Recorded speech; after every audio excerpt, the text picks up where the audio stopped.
சீஸான கண்டிஷனாக தான் வந்து பார்த்தீங்கன்னா நம்மக்கிட்ட இந்த வெஹிக்கிளை எடுத்துகிட்டு வந்தாங்க. மெயினாக வந்து பார்த்தீங்கன்னா பட் ஸ்டாண்டர்ட் சைஸ் பிஸ்டன் எப்படி இருக்கும்னா இப்படி தான் இருக்கும். ஆயிலுக்கு வந்து பார்த்தீங்கன்னா ஆயில் ரிங்ஸ் வந்து பார்த்தீங்கன்னா இங்கே பார்த்தீங்கன்னா தெரியும், இதில் ஒரு 3 ரிங்ஸும் இதில் வந்து ஒரு 2 ரிங்ஸும் வரும் உங்களுக்கு.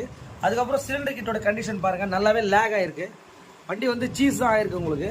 அதனால் நியூ சிலிண்டர் கிட்டு எப்படி இருக்கும் அப்படின்றத கண்டிப்பாக பார்த்துக்கோங்க. இதுதான் இதோட பார்ட் நம்பர் KWPG. இப்போ வந்து பார்த்தீங்கன்னா ஹோண்டா டியோட சிலிண்டர் கிட் ஃபிக்ஸிங் பார்க்க போகிறோம். இதை பார்த்துங்க. ஃபர்ஸ்ட் ஆஃப் ஆல் தைய மிஷினுடைய சின்ன ஆயில் கேனில் கண்டிப்பாக போட்டுங்க. இது அந்த காலத்தில் தைய மிஷின் சைக்கிள்லாம் யூஸ் பண்ணுவாங்க. இதை பார்த்துங்க. ஃபஸ்ட்டு வந்து நியூ ரிங்ஸுக்கு கொஞ்சம் ஆயில் போட்டுக்கணும். அதுக்கப்புறம் வந்து பார்த்தீங்கன்னா சிலிண்டர் கிட்டில், ஏன்னா நியூன்றதுனால கொஞ்சம் உங்களுக்கு லைட்டாக இருக்கும். ஆயில் போட்டுட்டு என்ன பண்ண போகிறோம் அப்படின்னு இங்கே வந்து பார்த்தீங்கன்னா பேக்கிங் டவுல் பின்னு எல்லாமே நம்ம போட்டுருந்தோம். கரெக்டாக பண்ணிவிட்டு இவர்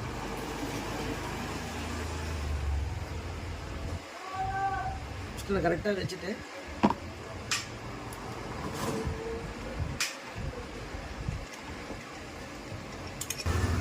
அப்படியே வந்து கரெக்டாக ஷேக் பண்ணுங்கள்.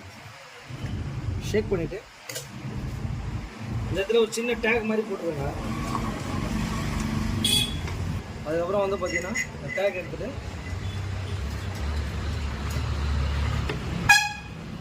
இதான் வந்து பார்த்தீங்கன்னா இதான் வந்து பிஸ்டன் டாப்.